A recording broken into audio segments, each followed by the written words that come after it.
The Jalvari delegation sat across from us in the grand chamber of the Galactic Council, their insectoid mandibles clicking in a rhythmic pattern that I assumed was polite conversation. The hall was massive, built to accommodate species far larger than humans, with towering pillars that shimmered with bioluminescent patterns, shifting colors in time with the conversations held within. It was a spectacle, no doubt, but I was too focused on the Jalvari to admire the architecture. This was humanity's first formal diplomatic exchange with the wider galaxy. After years of radio silence and cautious observation, the Council had finally invited us into the fold, eager to assess what kind of species we were. The Zalvari, one of the more ancient and respected races, had been chosen as our primary evaluators. From the moment I laid eyes on them, I could tell they weren't impressed. Their exoskeletal bodies gleamed under the Council's artificial lights, each of them standing at least 2 heads taller than the average human. Their multiple limbs moved with an unsettling fluidity, their clawed fingers occasionally twitching as if testing the air. Their compound eyes reflected the entire chamber, making it impossible to tell exactly where they were looking. "The humans are fascinating," Ambassador Tikrex announced after a prolonged silence. His mandibles clicked once more before his translator converted the sound into a smooth, neutral voice. "Your capacity for cooperation and creativity is unparalleled. It is remarkable how a species with such frail bodies has survived." I didn't react outwardly, but I felt my jaw tighten slightly. Frail? Sure. If you compared us to the hulking armored forms of the Zalvari, we probably looked like delicate little primates. But that didn't mean we were weak. I kept my mouth shut, though. It wasn't my place to correct them. I was here as part of the diplomatic security detail, a Marine stationed to ensure everything went smoothly. The real negotiations were happening between the representatives, people trained in the art of diplomacy and careful wording. Tikrex continued, seemingly unaware of the insult he had just delivered. "Your lack of natural weaponry is curious," he mused. "Most species develop claws, fangs, venom, or armored plating as a necessity of evolution. Yet your kind appears to have none of these advantages?" I could feel the tension in the room shift slightly. The human delegation maintained their diplomatic smiles, but there was an unmistakable undercurrent of quiet amusement. They knew what I knew, that the Zalvari had just made a critical mistake in judgment. I kept my expression neutral, but deep down, I wanted to laugh. These aliens had no idea what humans were capable of. They saw us as physically unimpressive, unthreatening. They had no idea that we had fought wars so destructive that we had to invent laws to govern them. That we had survived not because we were the strongest, but because we were the most relentless. For now, I let them believe what they wanted. They'd learn soon enough. The Jalvari were eager to dissect human culture, both literally and figuratively. Ever since we had been invited to the Galactic Council, they had wasted no time in scrutinizing every aspect of our civilization. They analyzed our history, examined our biology, and pored over our technological advancements. Their scientists even proposed a study to determine how we had survived for so long without what they considered adequate physical adaptations. That particular suggestion had been politely declined by our diplomatic team. The way they saw it, humanity was an anomaly, an evolutionary fluke that had somehow stumbled its way into spacefaring civilization despite being physically unimpressive. It was almost amusing to listen to them discuss us in such clinical, detached terms, as if we were a case study rather than an intelligent species standing right in front of them. During one of the Council's more informal gatherings, Ambassador Tikrex approached me directly. He was flanked by 2 other Zalvari officials, their elongated bodies shifting with the fluid grace of a species accustomed to predatory efficiency. They always moved like that, like they were constantly sizing you up, assessing whether you were a threat or just another insignificant creature beneath them. "Marine," Tiprex said, his voice filtered through his translator, "I have been considering something most peculiar about your kind." I raised an eyebrow but didn't break my stance. "Oh?" "Yes," he continued, his mandibles twitching. "Your species has no natural weaponry. No claws, no fangs, no venom. Your skin is soft and easily torn. Your bones are fragile compared to the reinforced skeletal structures of most warfaring species." One of the other Zalvari clicked in agreement. "It is a wonder that your kind has survived for so long." I could tell they weren't trying to be condescending. This was just their nature. They analyzed, they dissected, and they came to logical conclusions. And in their eyes, the logic was clear. We should have been wiped out millennia ago. Tikrax took a step closer, his compound eyes reflecting my image in a dozen miniature facets. "Your lack of physical adaptations suggests that your kind must have evolved in a uniquely peaceful environment. A world free of apex predators, perhaps? A place where cooperation, rather than conflict, was the key to survival?" Almost laughed. "Peaceful? Earth? The same Earth where nearly every ecosystem had something designed to kill you? The planet of venomous snakes, razor-clawed big cats, territorial primates, and entire forests that could poison you if you so much as brushed up against the wrong plant? And that was just the natural dangers. Forget about what humans did to each other." "No," I said simply, shaking my head. "It wasn't peaceful." Tikrex tilted his head, clearly intrigued. "Then how did you survive?" I met his gaze evenly. "Because we had to." I didn't elaborate. I didn't need to. I could tell by the way his mandibles twitched that he was beginning to realize humanity wasn't as harmless as they had assumed. It started as a casual conversation, at least that's what I thought. The Zalvari had an insatiable curiosity about human culture, and after days of diplomatic meetings, their fascination only seemed to grow. They asked about our music, our art, our literature. They marveled at our ability to create beauty despite what they perceived as evolutionary disadvantages. It was clear they saw us as an oddity, an interesting but ultimately harmless species that had somehow defied the odds. I was stationed outside the council's banquet hall when Ambassador Tikrex approached me again. His elongated form moved with the eerie grace I'd come to expect from his kind, his clawed fingers twitching slightly as he stopped a few feet away. His multifaceted eyes studied me, reflecting the golden light of the chamber.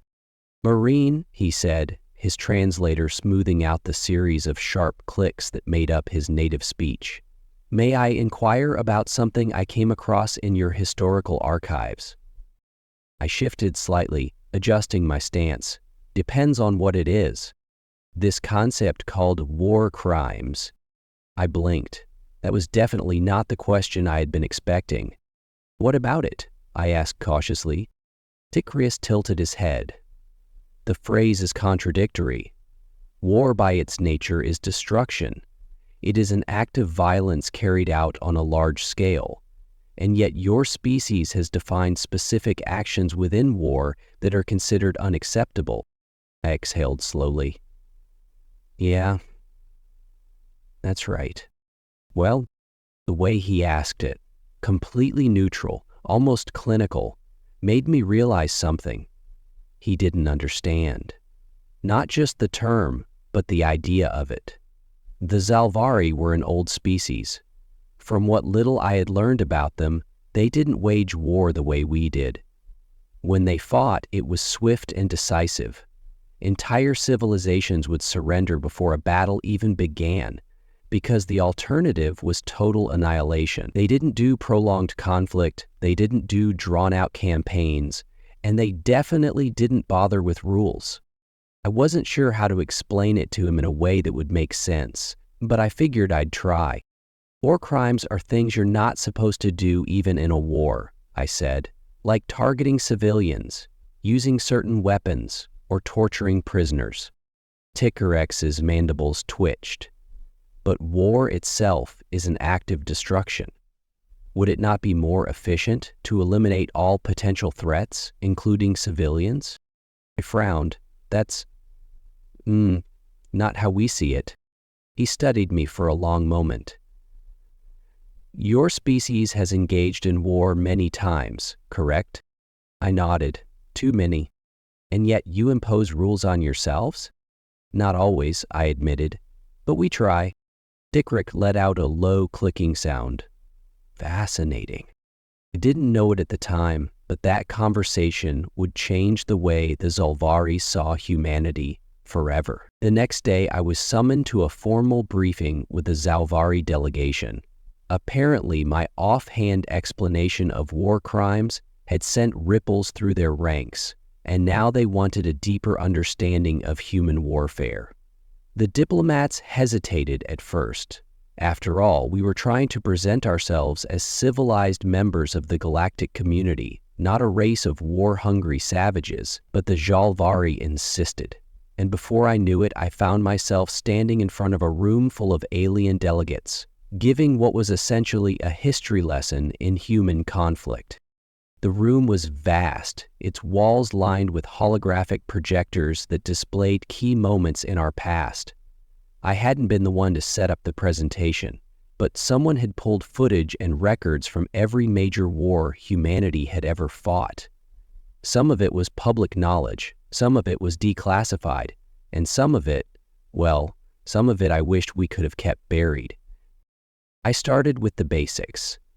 Ancient wars, fought with swords and bows, the rise and fall of empires, the first recorded use of biological warfare, when ancient armies would catapult plague-ridden corpses over enemy walls. The Zalvari listened intently, their expressions unreadable, though I noticed some of their antennae twitching in what I assumed was unease. Then I moved into modern history. I explained World War I, the trenches, the gas attacks, the millions dead in a war where neither side truly won. Their mandibles clicked in quiet disapproval when I described the sheer waste of life, the way entire generations of soldiers had been wiped out for mere feet of land.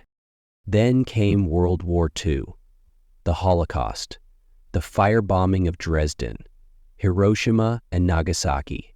The footage of the mushroom clouds played silently on the projectors, and for the first time since I had met them, I saw something that almost resembled fear in the Zalvari's multifaceted eyes.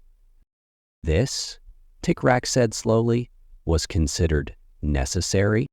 I exhaled.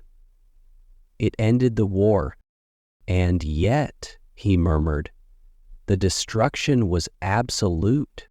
I nodded grimly. That's what happens when war gets out of control. I kept going. The Cold War, where two superpowers stared each other down, holding enough nuclear weapons to wipe out the planet several times over. The wars that followed, Vietnam, Korea, countless conflicts in the Middle East. The proxy wars fought not with armies, but with ideology, espionage, and manipulation. I finished with the modern era drones, cyber warfare, AI-driven battle strategies. By the time I was done, the Zalvari were silent. You weaponize everything, one of them finally said. I nodded.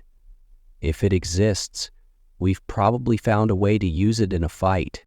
Ticarus regarded me for a long moment. Your species is not what we expected. No, we weren't. And now they knew. The briefing sent shockwaves through the Zalvari delegation. By the time I stepped out of that chamber, I could feel the weight of their stares following me. The condescension they had once shown toward humanity, the amused curiosity at our frailty, was gone, replaced with something else. Caution, maybe, or wariness. Word spread quickly through the council. Other species, who at once dismissed us as an interesting but ultimately harmless addition to galactic civilization, were suddenly paying closer attention. It wasn't just the scale of our wars that unsettled them. It was how we fought. Humans didn't just engage in war. We studied it. We refined it. We turned it into an art, a science, a fundamental part of our history and identity.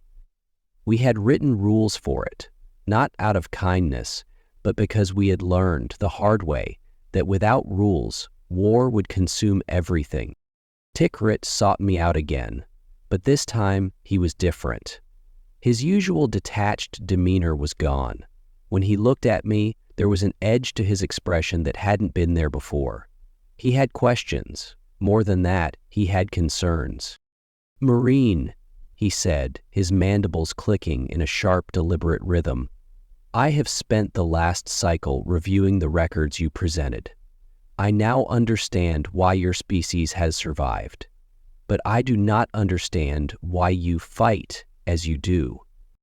I sighed. "That's a complicated question. Then give me a complicated answer." I glanced around.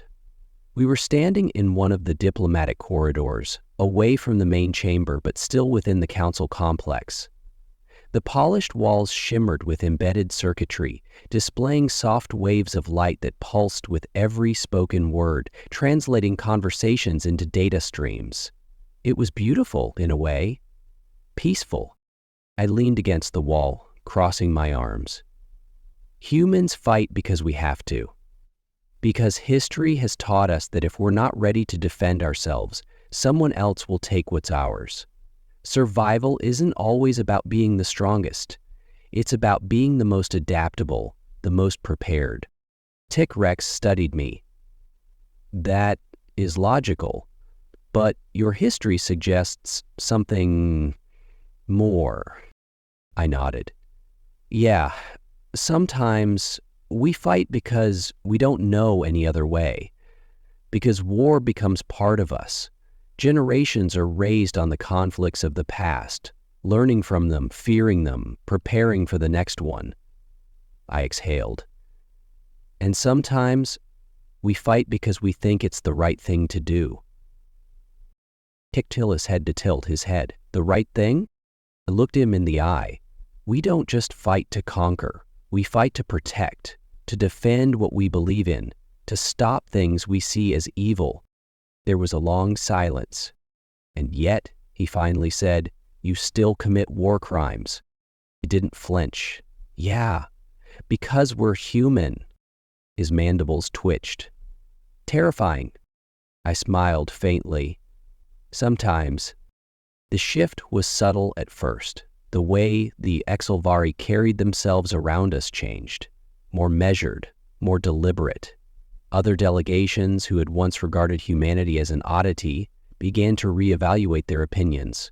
Conversations grew more cautious, diplomatic engagements more calculated. The easy dismissal of our frailty had vanished. In its place was something that hadn't been there before: respect and fear. Sikrax no longer approached me with idle curiosity. Our conversations had taken on a different tone. Less detached observation, more careful analysis. He wasn't just studying humanity anymore. He was trying to understand us. "Your wars are contradictory," he said to me one evening as we stood on one of the council's observation decks, looking out at the endless sprawl of the capital station. The stars beyond the viewport twinkled in artificial night, their light muted by the vast energy fields that protected the station. I turned toward him. "How so?" "You claim to fight for survival, yet you impose rules that hinder efficiency," he said. "You say you seek peace, yet you are always preparing for the next war. Your history is filled with cycles of violence, yet you establish laws to limit destruction. These things do not align." I thought about that for a long moment. "You ever hear of mutually assured destruction?" I finally asked. His mandibles twitched. "The term was mentioned in your records, but I do not grasp the full implications." I gestured toward the stars. Back on Earth, there was a time when two of our most powerful nations held enough nuclear weapons to wipe out the planet multiple times over. The only reason they didn't was because if one side fired, the other would fire back. No one would win. So instead, they both just sat there, staring each other down, waiting for the other to make a move. Kickrax's claws flexed slightly against the railing. A paradox. By possessing weapons too terrible to use, you prevented war. Exactly, I said. Rules of war are the same thing. We know how bad it can get. We've seen it. So we put up barriers, not because we think everyone will follow them, but because without them, there's nothing stopping us from becoming monsters. Tictrex was silent for a long time. Finally, he spoke. Your species fears itself. I exhaled. Yeah. Another pause. Then, softer. That is wise. I looked at him. There was something in his expression that hadn't been there before. Not just caution, but understanding. Maybe even a hint of admiration. The Zalvari had spent their existence conquering threats before they could grow. They had never considered that a species might look inward, might fear its own capacity for destruction more than any external enemy. But now they understood. And for the first time, I wondered if that understanding made them fear us even more. The final day of negotiations arrived, and the atmosphere in the Galactic Council had changed. The easy confidence the Zalvari had once shown was gone, replaced by something more careful, more deliberate.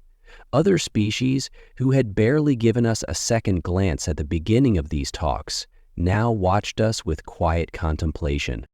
Humanity was no longer an afterthought. I stood at my usual post, observing the proceedings. The formalities were almost complete. Humanity was being granted provisional membership in the Council, a process that had taken other species decades of negotiations and cultural vetting. We had done it in a matter of weeks, not because we were charming, not because we were weak, but because now they understood what we were capable of. As the final agreements were signed, Tictrex approached me one last time. He had changed since our first conversation. He no longer looked at me with detached curiosity. There was weight in his stance now, an understanding that had settled deep into his bones, if his species even had bones. You are not what we expected, Marine, he said. I smirked. Yeah, I got that impression. His mandibles twitched in what I now recognized as an expression of unease. We believed your species had survived through luck, through diplomacy, through adaptation. We thought you were manageable. I raised an eyebrow. And now? He was silent for a moment. Then, softly, he said, Now we know better. There was no bravado in his words, no threat, just a simple acknowledgement of the truth. The Zalvari had conquered entire civilizations with ease. They had bent weaker species to their will, expanding their empire with brutal efficiency. But humanity? We weren't weak. We weren't easy to break. We were something far worse. We were survivors who had spent thousands of years perfecting the art of war. We were a species that waged war against ourselves so brutally that we had to invent rules just to keep it from consuming us. We were beings who feared our own capacity for destruction. Yeah. And the Zalvari had realized, too late, that they should have feared us from the start. You said your species fights because you must, Tictrex said. That you fight to protect, to defend. But I wonder what happens when there is no enemy left to fight. I considered that for a moment. Then I met his gaze, my expression unreadable. That's what we're trying to figure out, I said. He studied me for a long time. Then, with a slow, deliberate motion, he inclined his head, a gesture of respect. And maybe, just maybe, of surrender.